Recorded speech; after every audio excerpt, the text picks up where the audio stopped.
My name's Joe Houghton. I'm a photographer living in Dublin in Ireland, and in this class I'm going to take you through a few of my favourite camera gadgets. Gadgets that I use in my photography either with the camera or as useful pieces of kit when I'm taking pictures. So I'm going to share a selection of these, and hopefully they will give you some ideas and inspiration, and maybe you go and pick one or two of them up yourself if they could help your photography.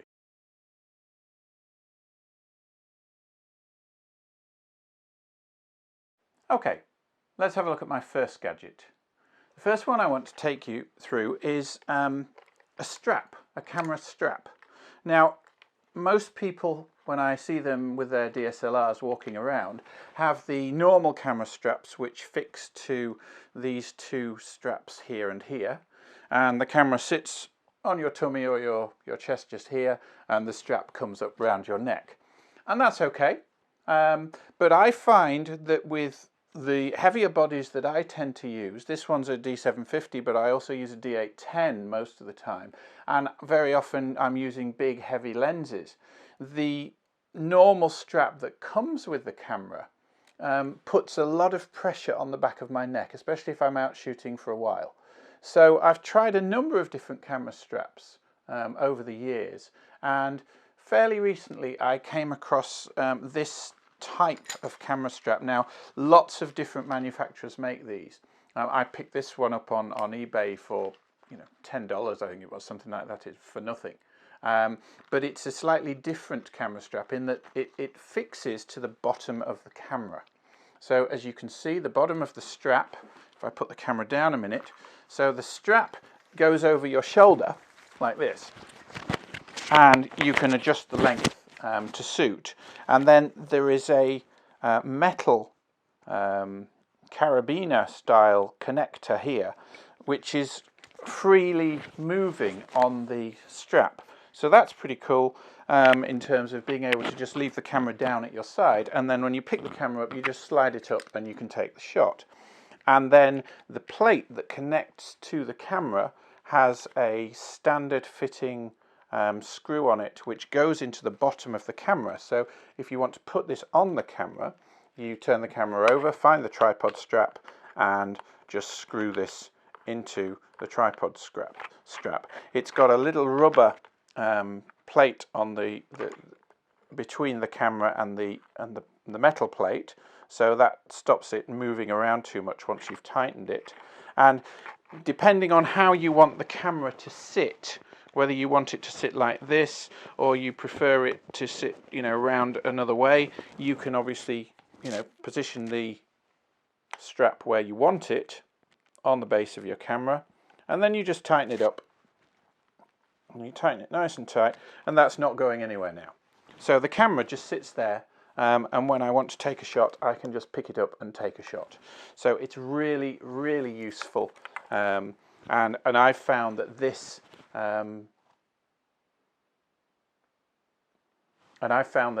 really helps my shoulders on a long day of shooting, and I come back much less tense around my shoulders because the weight is better distributed. The other thing about this particular one, and if you're kind of looking for one yourself, is that it also has a pass-through tripod attachment. So I could put this on a tripod without having to take the strap off again, which is quite nice. If you do want to take the camera off the strap, you can unscrew the carabiner, which I generally just keep screwed in all the time because I don't want any chance of this falling off, and that can just be taken off if you want to, like that. But to be honest, I just keep that tied up all the time. There we are. So I use these straps, as I say, with very big lenses. I walk out quite regularly with a Tamron 150 to 600 lens, which is this long. It's a big heavy lens on my D810 body, and it works beautifully with one of these. And of course you could use two of them. If you have two cameras, you could put one on either shoulder. So there's my first first gadget for you, the camera strap.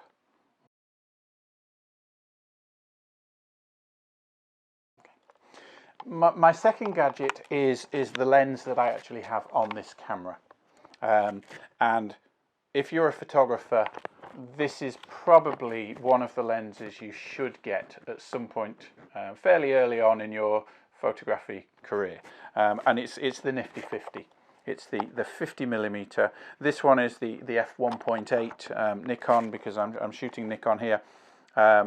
So the 50mm 1.8. There's also a 1.4, which lets in twice as much light, so that gives you faster shutter speeds in lower light if you can get the 1.4.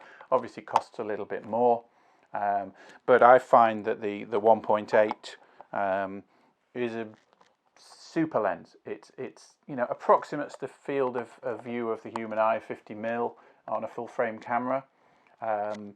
And it's quick, and it's sharp, and it's small. It's brilliant for street photography, where you don't want a big lens where that's going to make your camera stand out and make everybody much more aware of you. So this is my go-to lens many times when I'm going out.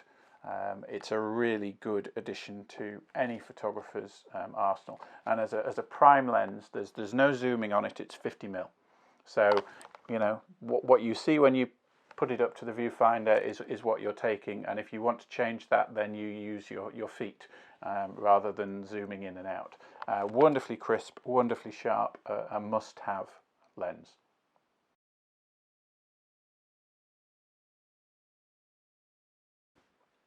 Okay, so gadget number 3 is an L bracket. An L bracket is a piece of kit which you apply to the base of your camera in order to help you when you're using your camera on a tripod. So let me demonstrate with the 750. So I'll take off the strap that we had on before. Put that down. So normally when you put the camera on the tripod, so here's a tripod, you would take off the plate, the plate on the tripod, and you'd screw that to the bottom of the camera, and then you'd put the camera on the tripod, and you'd be shooting like this. And if you need, in fact, let me just very quickly do that so that you can see exactly what I'm talking about. Here we are. I'm just going to do it finger tight for this demo, but normally tighten that all the way up. So we put the camera onto the tripod, and the tripod is standing with its legs apart as it normally would be, and you're taking your shot. And if you want a portrait shot, you're going to generally have to rotate the head, and there'll often be a little cutout on the head somewhere, and you can put the camera down like this and get a portrait shot. Generally this is okay if you've got a small lens on your camera, but if you've got a bigger lens, this is not an ideal position for the camera to be in, because the camera weight, the entire weight of the camera and the lens, is now pulling off the tripod.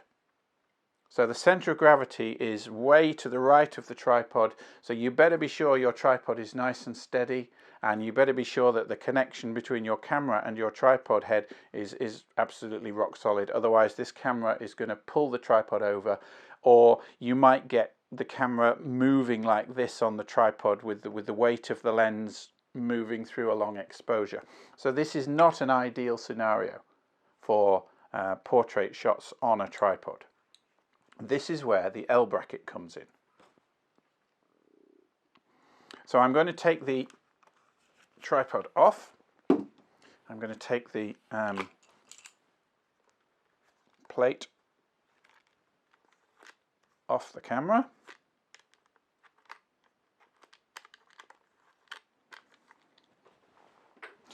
And I'm now going to put the L bracket on. So the L bracket has a long length which goes underneath the camera, and you can see there's a screw here, and that's going to go into the tripod socket, and you can see the screw moves along. There's a cutout in there, so pretty much this one's one of these universal ones that fits pretty much any camera.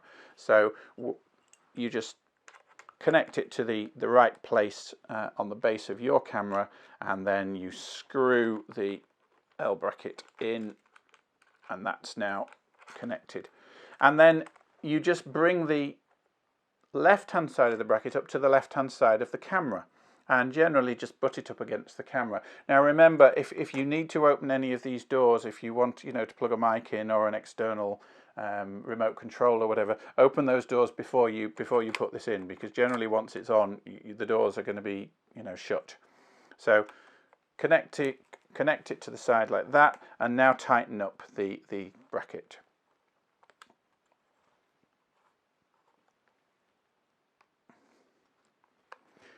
Okay, so here's a tripod with an Arca head connection, and these L brackets, most of them I think are Arca head. The Arca heads all have this V, cut out V, which fits into the jaws of the head, and then you tighten up like that, so that's nice and solid. So that's how you'd normally use the camera on an L bracket. But now if I want to go portrait, yes, of course, on a tripod like this, I can use the cutout as normal. So I can free the ball head at the top, and I can put the camera down at an angle, and I can take shots like that. But again, same problem as I said before. The center of gravity is off. We're pulling to the side with the tripod, not a good idea. So rather than doing that, what we can do, and also, you know, if you've taken the time to center and level your tripod to make sure that your horizon is straight and all the rest of it, then doing this screws that up.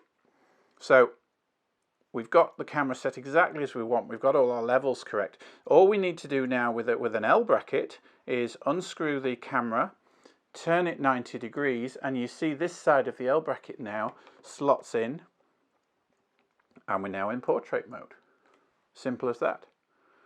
The camera is still directly above the center of the tripod, so all the weight of the camera is straight down. It's not pulling off to one side, so it's a much more stable shooting position, a much safer shooting position. And also, if you've got a long lens, then, you know, you So that's my L bracket gadget, a really, really useful piece of kit if you're working with a tripod and certainly heavier lenses. The universal L brackets can be had on eBay for, you know, $10 or $15, something like that. What I would recommend, and I've tried a number of L brackets, if you're only using small lenses, then, and you know, they're not very heavy, these are absolutely fine. What I've done is I've spent a little bit more money, and I've gone to L brackets that are specifically made for my camera bodies. And the reason for that is that the universal ones are just horizontal pieces of metal at the base. They're flat. They don't have any flanges, as you can see. It's just completely flat. With a heavy lens, you sometimes get a little bit of movement, a little bit of creep when it's on the bottom of the camera. And the ones that are made specifically for a particular camera body they'll have grips on the side which come up and grip the base of the body of the camera, because they're machined specifically for that camera body, and that prevents any movement at all. So I've found that it's worth spending a little bit more money and getting one that's made specifically for your camera and has got those little grippy bits that come up at the front and the back of the camera to stop it twisting at all.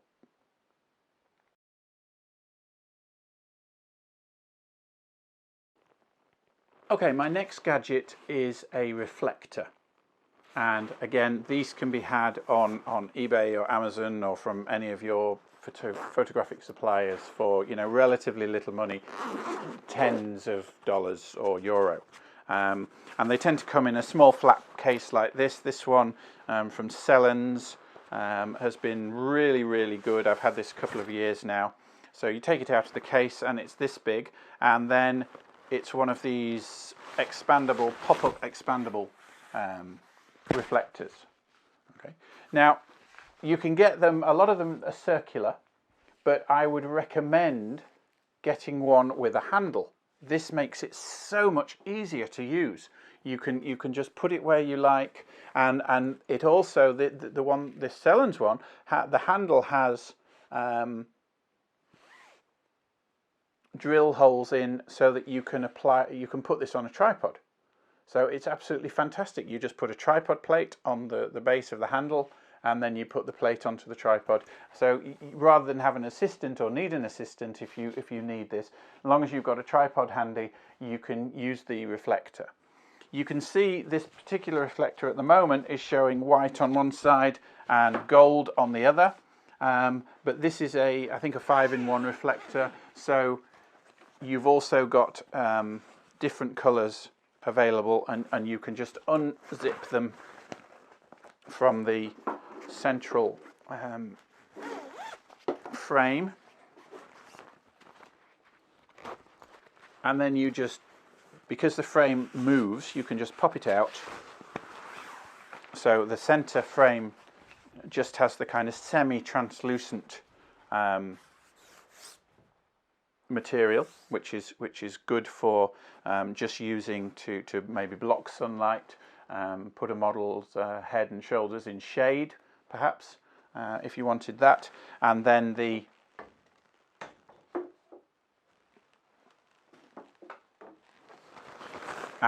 outer has gold, silver, white and black. So you can use this with any of those combinations depending on what the needs are for your particular shoot that day. So really useful piece of equipment, very cheap, and essential for any serious photographer's kit bag.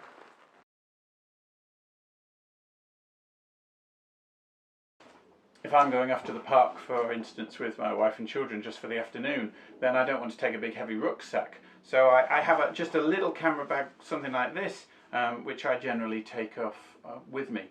And that's enough to put in some filters, remote control, a couple of lens cloths, maybe one spare lens, and then typically I will have my camera on my chest strap anyway.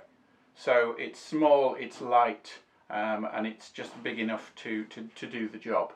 So I would suggest that a little camera bag is a really useful accessory. It does help you protect your gear, especially if it's, you know, raining or showery outside. Get one with a bit of padding.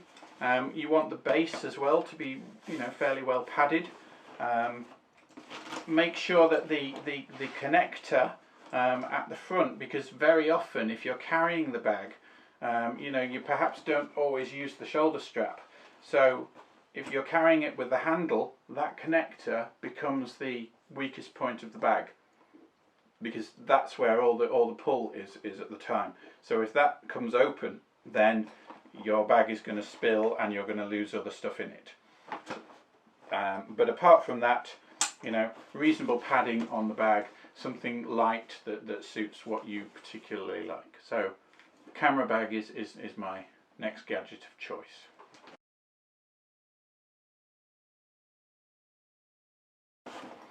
Let's have a look inside the camera bag for my next gadget.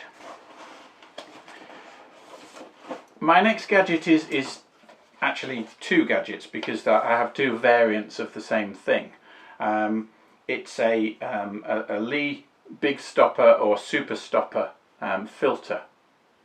And for long exposure photography, making the silky waterfall shots, or the shots where the sea or the river just goes steely goes kind of flat and looks like brushed steel, then these filters are absolutely fabulous. So they generally come in a tin. Now these aren't particularly cheap. I mean, they're €100 plus each for the Lee ones. Other manufacturers make them as well. As you can see, it's a well padded tin that the filter comes in, and the filter itself is a black piece of glass or resin, and this one is the super stopper. This is the Lee 15 stop filter, so this gives you 15 stops of exposure. So if you were out shooting and you took a test exposure before you put your filter on, and the correct exposure is 1/30th of a second, and then you put on a 15 stop filter, then the super stopper, well, the Lee stopper phone app, which is a free download, just look for Lee filters and download the stopper app. This tells you how long your exposure would need to be with the 15 stop filter. So we have 1/30th of a second, it would be a 16-minute exposure. So you can dial this in. So if it was 125th of a second, then with the 15 stop filter on, it would be a 4-minute exposure. So you can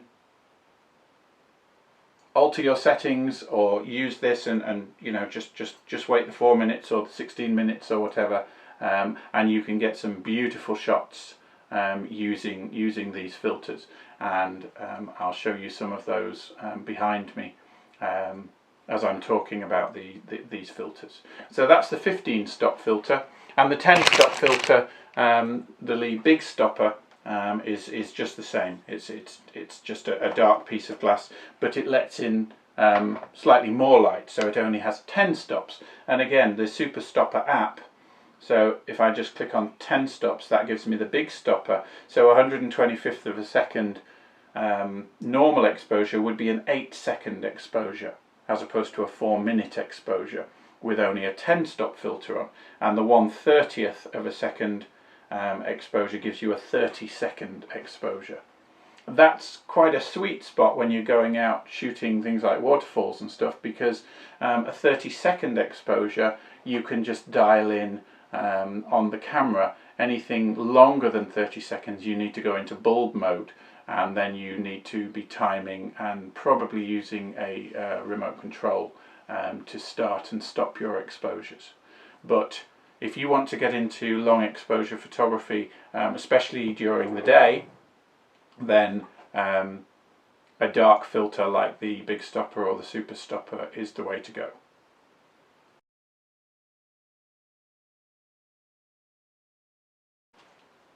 My next gadget comes in various flavours, but it's a remote control. It's a remote shutter release to stop you having to physically press the shutter button on your camera. If you think about the mechanics of taking a photograph, when you actually press that button, you generally are going to introduce a little bit of camera shake. Even if you're on a tripod, there's a possibility that, you know, that's just going to move the camera a little bit, which, if you're looking for really top quality, top sharp shots, can cause a little bit of motion blur if the camera is moved during the exposure. So if that's an issue, then you need a remote release. So many of the cameras, in fact all the modern DSLR cameras now, can take here on the front of the Nikon there, and most of them have one on the back. Yes, there's the sensor on the back of the D750. Have these little infrared sensors, and you can buy a little remote control with a pen-like battery, and when you press the button it triggers the shot. So very simple, and if all you want to do is just trigger a shot, click, and it's taken, then one of these is fine, and they take up no space in the camera bag. They're great. I tend to find that I do a lot of night photography, I do a lot of landscape photography, so I'm out there for hours and hours and hours, especially if you're doing long exposure stuff. In the cold, batteries wear out very quickly, so I generally use a wired remote. And my favourite manufacturer for the wired remotes is a manufacturer, an Irish company called Harnell. Well, they're based in Ireland, although it sounds like a German name. Hahnel, and they make kind of this modular remote control, which is really good. So as you can see, we've got the remote control, we have the cable, and the particular end that I have on there would typically go into on my D810. The remote control fixture is here, and this just clicks into here. Okay, I've got the D750, and the remote control connector is a different connector, so I can't use this particular end to use with the D750. But the nice thing about the Harnell system is that the end is connected via this cable and can be separated, so I can take my D810 end off, and now I can plug in the correct end for the D750 without having to buy a complete new remote, which is a nice feature. The other thing is I can extend the length of the cable as well, so you can get cable extenders, and if for any reason this bit goes dead as well, then you can just replace this and you've still got all your cables. So very good modular system for remote controls, and you've got the button for the remote release, and you've got the push, press and push forward, and now that will keep the shutter open as long as that is pressed forward like that. So if I'm doing a 2, 5, 10 minute exposure, then I can just start it off, have my phone counting down the 10 minutes, and when 10 minutes are up I just slide that back and then it closes the shutter, and that's the end of the shot. So that's a very simple remote. It doesn't have any built-in timers in, but generally I'm using my phone for that anyway. You can get more complicated models that have built-in timers and intervalometers and all the rest of it. So it's just whatever takes your fancy in terms of how complex you want to get. I find that the less complex kit doesn't go wrong on me. So I have had the fancy ones with the timers built in, and you know, they run out of battery, or it's so cold, or whatever, or there's a problem. Whereas this is just, you know, it's just a mechanical device pretty much, and it's never failed me. This thing has been all over the world with me and is really, really useful. So a good wired remote release is an essential piece of kit.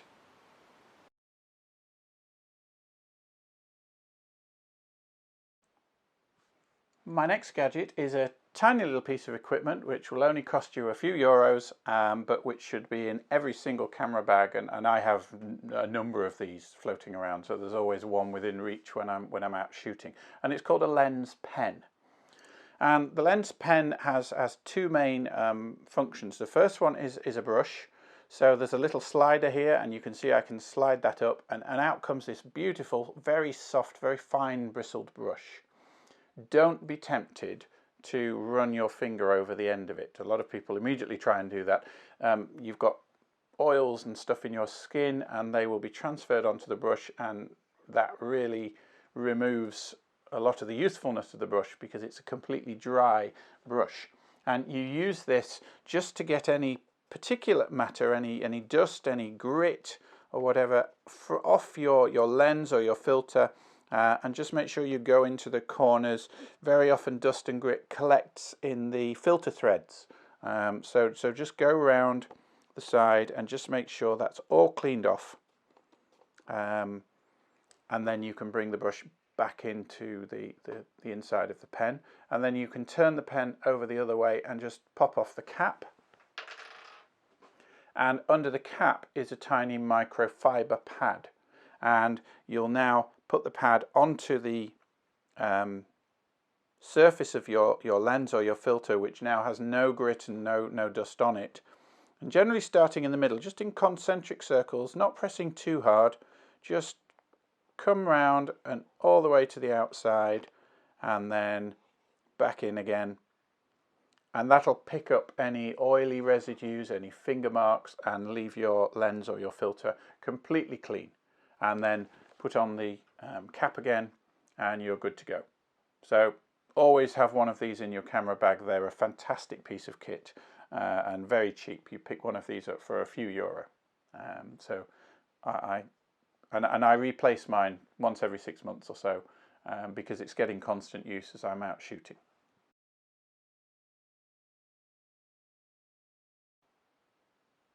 Well, if you've got this far, you've watched through my class, so thank you for sticking with it, and I hope you found it interesting and you've picked up some good ideas about the camera gadgets that you might be able to use.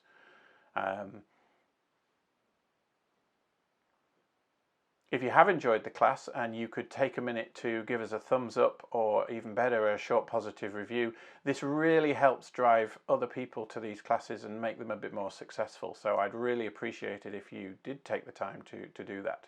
But either way, I hope you enjoyed the class, and I hope you check out some of my other classes as well. Goodbye.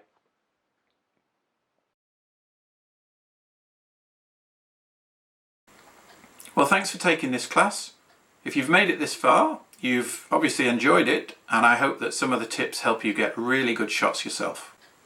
I'd really appreciate a thumbs up and a short positive review. It really helps us get the word out about these classes and makes them more successful. And if you could post perhaps one of your shots when you've got a really nice one to share as a project, that really also helps us. Thanks for listening, and do check out some of our other classes. We're adding them all the time, but if you've got any ideas for a class or a technique that you'd like me to cover, please do get in touch and I'll do my best to oblige. Enjoy browsing through the ones that we've already got up, and hopefully I'll see you on one of the other classes. Bye.